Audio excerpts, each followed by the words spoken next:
Numa realidade distópica, onde a taxa de natalidade caiu muito por conta da infertilidade de homens e de mulheres, um grupo de religiosos fanáticos americanos dá um golpe nos Estados Unidos que passa a se chamar República de Gilead. Em Gilead, as mulheres não são nada, elas não podem ler, elas não têm direito nenhum. E o que acontece com elas é determinado pela qualidade do útero delas. As mulheres que já eram casadas com os fundadores de Gilead, as mulheres que eram filhas desses homens, enfim, elas se tornam esposas. As mulheres que não são pecadoras, vergonhosas do ponto de vista deles, mas são inférteis, se tornam martas, que são empregadas e cozinheiras. E as mulheres que aí sim são pecadoras e vergonhosas, e aí a gente está falando desde mulheres divorciadas até profissionais do sexo, se elas são inférteis, elas são executadas, porque aí elas não têm utilidade nenhuma na sociedade. Mas se elas são férteis, elas se tornam aias. Ou seja, elas deixam de ser pessoas e passam a ser úteros ambulantes. Os comandantes e as esposas que não conseguem engravidar naturalmente fazem uso de uma aia, que é estudada todo mês com a ajuda da esposa, né? Pelo menos com o consentimento da esposa, e em uma cerimônia religiosa até que ela engravide. E se ela não engravidar, a culpa é dela, a culpa não é do comandante. Ele nunca pode ser infértil, né? Eu ia falar inferno. Ele nunca pode ser infértil de maneira alguma. Isso é impensável, né? A culpa é sempre dela.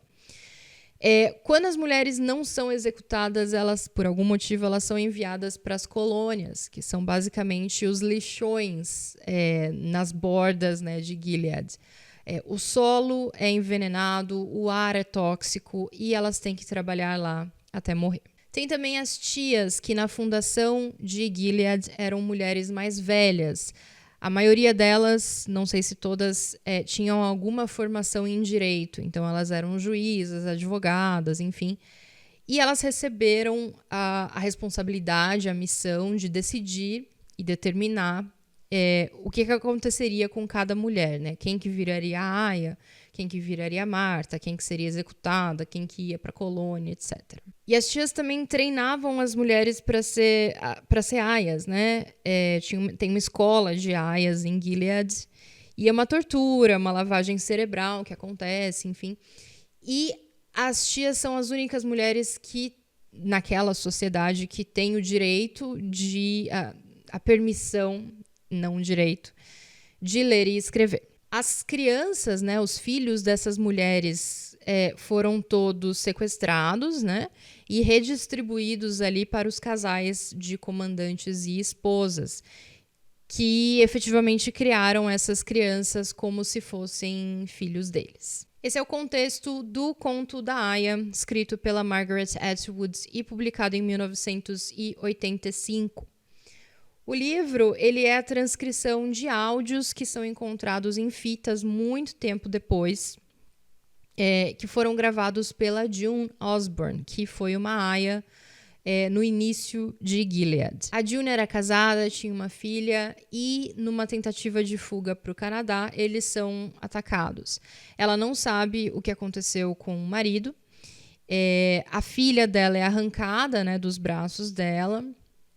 E ela é presa e se torna uma aia. No relato dela, ela detalha tudo que ela sofreu, ela conta como era a rotina dela como aia.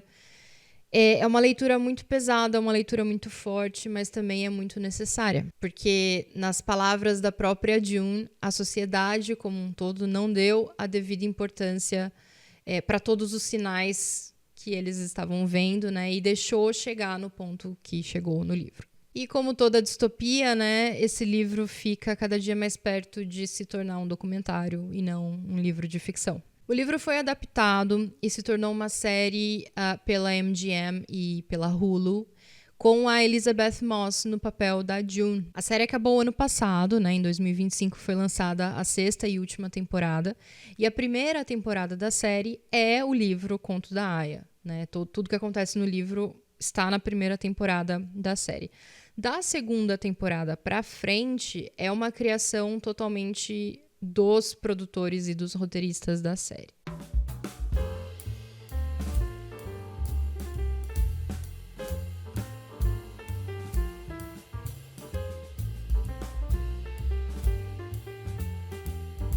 Você sabia que eu criei uma tabela com todas as obras do Stephen King em ordem cronológica para você consultar? E que ela tem links para você adquirir os livros em português ou em inglês na Amazon? Pois é, os links são de afiliado, então eu ganho uma pequena porcentagem das compras que você faz através deles. E esse dinheirinho me ajuda a cuidar dos meus doguinhos, o Sirius e o Remus, principalmente o Sirius, que tem epilepsia e precisa de cuidados extras.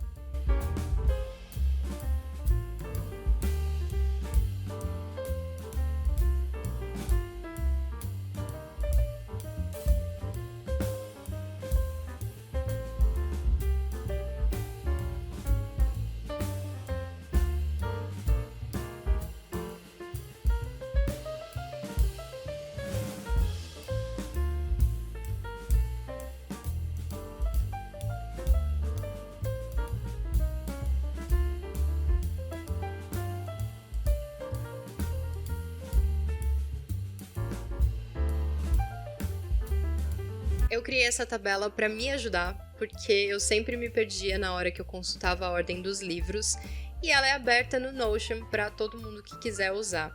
É só você fazer uma cópia da tabela para poder editar da forma como você quiser. Você precisa estar logado no Notion, mas aí você vem aqui e clica nesse ícone para duplicar e salvar nas suas próprias páginas. O link para a tabela está na descrição desse vídeo e eu espero que ela te ajude a acompanhar a obra do King. E agradeço pela ajuda aqui com os meninos. Então, relembrando, o livro foi publicado em 1985. Segundo a Margaret Atwood, ela recebia vários pedidos de leitores, de fãs, para continuar a história. Eles queriam saber o que acontecia depois do fim, né? Eles queriam saber o que acontecia com a June e tal. Mas ela nunca deu muita importância, assim, ela não achava que era necessário, né? Ela achava que a história estava contida ali naquele livro e que não havia necessidade de continuar a partir dali, né? De falar mais sobre aquilo. Mas quando Trump foi eleito em 2016, ela repensou e chegou à conclusão de que a gente precisava de mais um livro. É bem o que aconteceu com a Suzanne Collins também, né? Ela escreveu uma trilogia que discute as barbáries do autoritarismo. E caso a gente não tenha entendido, a maioria das pessoas com certeza não entendeu, agora ela escreveu 2 livros que só falta desenhar, né? Bom, a Atwood, ela decide escrever o segundo livro após a eleição do Trump e a primeira temporada da série foi ao ar em 2017, que foi o ano seguinte dessa eleição, né? Então, nós tivemos 3 temporadas da série antes do livro ser lançado, né? 17, 18, 19. O livro foi lançado, Os Testamentos, né? O segundo livro foi lançado em 2019. E eu digo isso porque eu me pergunto o quanto o livro Os Testamentos foi influenciado pela série e vice-versa, né? Quanta liberdade os produtores tiveram, os produtores e roteiristas se deram, né? Para explorar esse espaço entre livros. Porque se o livro foi lançado em 19, ele foi escrito, em 17, 18, né? Quanto diálogo existiu, se existiu qualquer diálogo, né, entre a Margaret Atwood e o criador da série, né? Porque quão envolvida ela estava nas outras temporadas, porque na primeira temporada ela estava envolvida de alguma forma, né? Ela inclusive aparece em uma das cenas como uma tia, se eu não me engano. Mas depois dessa primeira temporada, né, qual que foi o envolvimento dela, se teve algum, né? Eu fico me perguntando isso. Enfim, o segundo livro, que se chama Os Testamentos, ele intercala 3 documentos. Nós temos um relato escrito pela tia Lídia, que é uma personagem bastante presente no primeiro livro. Nós temos a transcrição do depoimento da Agnes, que foi uma das crianças sequestradas no início de Gilead. Então, ela foi criada, né, por uma esposa e um comandante como se fosse filha deles. Mas a mãe dela se tornou uma aia, né, e ela... Em algum determinado momento do livro ela descobre isso. E nós temos também a transcrição do depoimento de uma outra garota, né, que foi criada no Canadá, ela cresceu no Canadá, e pertinho de Gilead, mas fora, né, e ela é um pouco mais nova que a Agnes e ela odeia Gilead com todas as forças, né. E esses 3 relatos, essas 3 vozes, né, vão se misturando, se intercalando ao longo do livro. Eu gostei dos testamentos, né? Eu acho que ele não tem o mesmo impacto do conto da Aya por razões óbvias, né? Mas é interessante ver as diferentes perspectivas, né? Os diferentes pontos de vista dessas 3 personagens, principalmente a tia Lídia, né? É muito interessante, é muito legal conhecer a personagem através da voz da própria, né, dela própria, porque no primeiro livro a gente conhece a tia Lídia pelo olhar da June, né, e para June a tia Lídia é um monstro, e de fato ela é, mas quando você dá voz para a personagem, né, que é o que acontece no segundo livro, você abre a porta, né? Você abre as portas para muita coisa interessante vir à tona. Com certeza essa foi minha parte favorita do livro, foi ter o relato da tia Lídia lá. O relato da Agnes, né, também é muito triste, porque você vê o que ela pensa, você vê o que passa pela cabeça dela quando ela descobre que a mãe dela era uma aia. E você vê o quão desconfortável a vida é, e ela sabe que a vida dela é desconfortável dentro de Gilead. Mas é muito triste porque ela foi criada lá dentro, né? Ela não tem memória da vida dela antes de Gilead. Ela foi realmente doutrinada para acreditar em tudo que eles acreditam, em tudo que eles pregam, né? E ela acredita que o cérebro, acredita que o cérebro das mulheres é mais fraco, é mais frágil. Ela tem medo de livros, né? É muito triste de ver o que ela representa várias outras garotas, né? É muito triste de ver isso. E quando a gente contrasta ela com a outra menina do Canadá, né? As duas ganham um destaque pelo contraste, né? Elas são foil uma da outra, elas são o oposto, né? De uma da outra. E o destaque de uma e de outra está nesse contraste, né? O problema para mim nesse livro é que a tia Lídia, ela é uma personagem muito mais interessante do que as duas meninas, né? Então eu saí do livro com uma sensação de vazio, né? Que eu ainda não tinha sido satisfeita, né? Eu ainda não me saciei, eu queria mais da tia Lídia, né? E não foi o que aconteceu.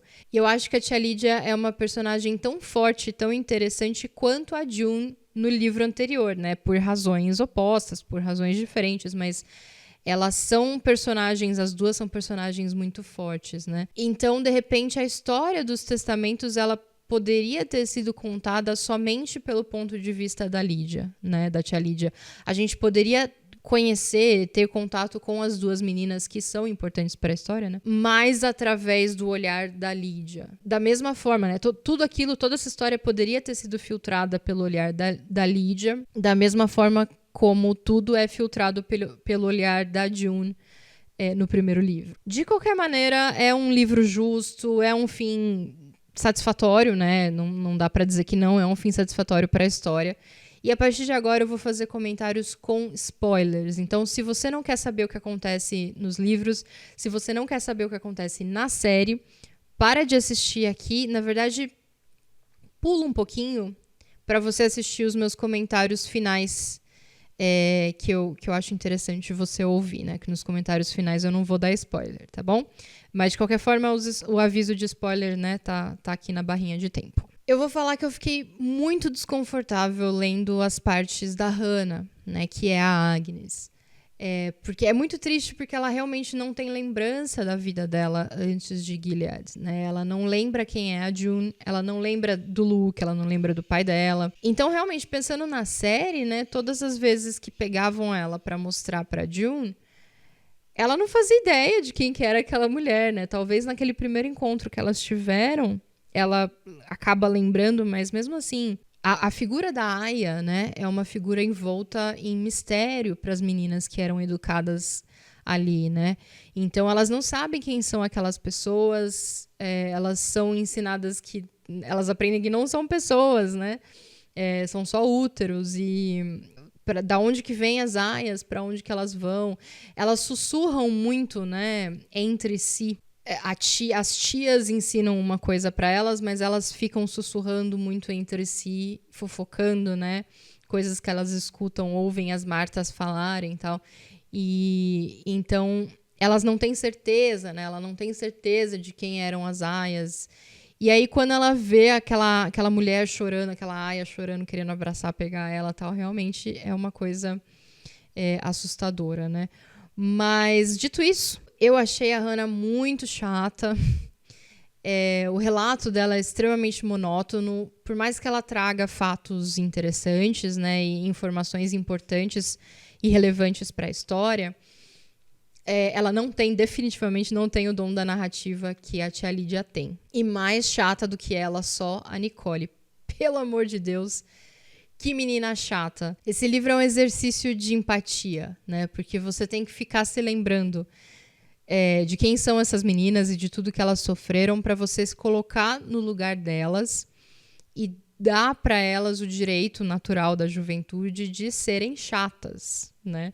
E agora eu tô me sentindo como uma senhora de 70 anos de idade, que é o que eu sou. Eu entendo a ausência da June no livro, mas eu acho que ele sofre muito por conta disso, né? Porque esse trio composto pela tia Lídia, pela Hannah e pela Nicole, ele não sustenta o livro, né?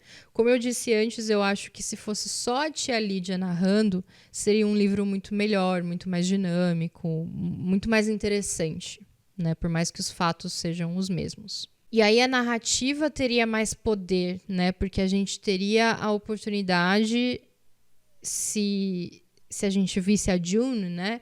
A gente teria a oportunidade de ver a June pelos olhos da tia Lídia, né? Que é o oposto do que acontece no conto da Aya, então seria um paralelo interessante de se fazer. O livro também vai ser adaptado para a série, né? A primeira temporada vai estrear em algum momento desse ano. Eu tô com abril na cabeça, mas eu não tenho certeza se é abril. E a June também não vai aparecer na série, pelo menos não na primeira temporada, né? A Elizabeth Moss, ela continua como produtora, se eu não me engano. Com certeza ela vai dirigir alguma coisa, né? Inclusive, parênteses aqui, né? Os episódios que ela dirige no The Handmaid's Tale são os melhores, tá? Eu acho ela muito boa como diretora também.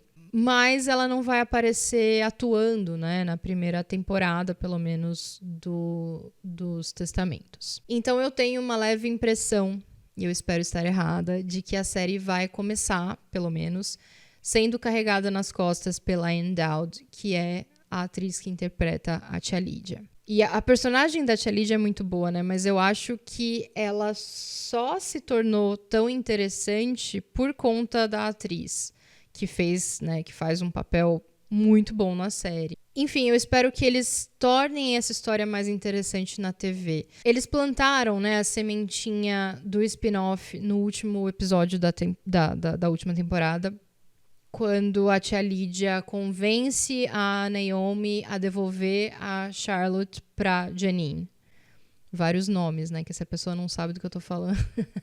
Mas existe uma diferença importante, né, na personagem da Lídia do filme para a série, né? Porque na série, a tia Lídia ela sempre aparece como alguém que realmente acredita, né, em tudo que Gilead prega. Ela acredita de verdade que ela está ajudando as meninas, né, que ela está salvando a alma das meninas, tal.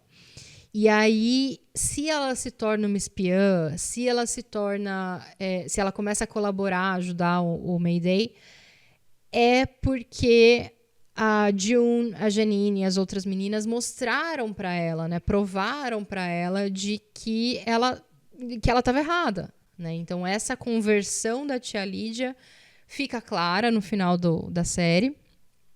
e abre as portas, né, pro spin-off. Agora, no livro, né, nos testamentos, a Lídia aparece como alguém que, desde o começo, né, já estava esperando para dar o bote, né, o golpe nos comandantes. E ela é, de fato, instrumental para a queda de Gilead, né, de um jeito ou de outro, mas eu acho que a motivação dela faz diferença na narrativa, né? A motivação dela deixaria a história mais interessante. E eu espero que seja isso que aconteça na série, né? Eu espero que na série não revelem que ela era... que ela estava pensando nisso desde o começo. No livro, ela tem um relacionamento bem próximo e bem tóxico com um dos comandantes, comandante Judd, mas ele não aparece. Eu não lembro dele no primeiro livro, e ele não... acho que ele não aparece na série também, não lembro dele ser mencionado. Ele é a personificação do governo para ela, né? Então, é em volta dele que ela age, que ela maquina, que ela manipula, enfim. Mas eu acho que esse comandante poderia ter sido o Lawrence, né? E aí, é claro, seria um personagem diferente, né? Mas eu acho que a química, a dinâmica entre os dois na série era muito boa, né? Então, eles poderiam se unir, eles poderiam agir juntos, né? Se ele tivesse sobrevivido à série, né? Eu fiquei muito chateada com a morte do Lawrence, né? Por mais que ela tenha coerência, né? No sentido de dar uma redenção pro personagem, eu fiquei bem chateada. Por outro lado, eu comemorei demais a morte do Nick, né? A morte do Nick é poesia pura. Eu sei que teve muita gente que não gostou, mas eu nunca gostei do Nick, eu nunca confiei no Nick totalmente. Então, quando ele trai a June e o Mayday na última temporada, eu tava tipo, tá vendo? Tá vendo? Falando com as minhas paredes, né? O último comentário que eu quero fazer para fechar esse vídeo, ele é um elogio aos dois livros, né? E é a questão da memória, que no caso do segundo livro, né, foi o motivo pro livro existir, de fato. Todo o material que a gente lê nos livros, né, a transcrição das fitas da June, o diário da tia Lídia, a transcrição dos depoimentos das meninas, tal, todo esse material, ele é encontrado muito tempo depois, ele é encontrado décadas depois do extermínio, né, do fim de Gilead. Ou ele é encontrado em ruínas, ou ele é encontrado escondido em algum lugar, esquecido, né, sem que tenha se dado a devida importância para aquilo, ou ele é encontrado dentro de paredes, né. É um material que, após ser encontrado, ele vira objeto de estudos acadêmicos. Tudo que a gente sabe sobre Gilead, todos os detalhes que a gente sabe sobre Gilead, é graças a esses relatos que, por sorte, por um acaso, foram preservados e descobertos, né? Recuperados, né? E no fim dos dois livros, a gente tem transcrições de palestras de um pesquisador, é o mesmo pesquisador nos dois livros, e nessas palestras ele está apresentando o material que a gente acabou de ler nos livros. E essas palestras acontecem em um simpósio de estudos gileadianos. No Conto da Aia a gente tem o 12º simpósio, nos Testamentos a gente tem o 13º simpósio. E Gilead e tudo o que aconteceu é discutido quase que com leviandade, como se não existisse o risco daquilo acontecer de novo. E a gente sabe que existe. A gente está vivendo na pele, a gente está vivendo coisas que a gente achou que a gente já tinha superado, que a gente achou que a gente já tinha deixado para trás. E esse simpósio, o 13º simpósio, acontece em 2197, ou seja, no máximo, 200 anos após tudo que aconteceu, tudo que é narrado nos livros, né? É muito pouco tempo para a memória coletiva sumir. É muito pouco tempo para a gente esquecer. Mas é o que acontece. Essa é a parte desesperadora dos livros. É isso que deixa o gosto amargo na boca quando a leitura termina. E geração após geração, o que a gente está deixando para o futuro? Qual que é o legado que a gente deixa para que isso, pelo menos, tenha menos chance de se repetir? O livro físico, né, a palavra escrita, o livro como objeto, seja ele ficção, seja ele um livro de história com H maiúsculo, né? Ele é o que tem mais chances de sobreviver. Só que não adianta isso daqui sobreviver se a gente não for atrás do conteúdo, se a gente não se interessar pelo que está dentro dele. Então, se a gente não se interessar pela leitura, se a gente não se interessar em desenvolver um pensamento crítico, se a gente não se interessar em procurar a verdade, em registrar a verdade para o futuro, estaremos sempre fadados a repetir esses ciclos que nós não aguentamos mais viver. Então, por mais que eu não tenha amado os testamentos, né, eu acho que o legado desses 2 livros aqui é mostrar pra gente o que acontece e o que torna acontecer quando a gente normaliza o absurdo, quando a gente acredita em tudo sem questionar nada, quando a gente abaixa a cabeça e aceita mentira, aceita violência, aceita atos impensáveis só porque não é com a gente. Um dia vai ser. E esse dia tá ficando cada vez mais próximo. Obrigada por assistir até aqui. Se você chegou até aqui, não custa nada dar um like, comentar, se inscrever no canal. E a gente se vê no próximo vídeo.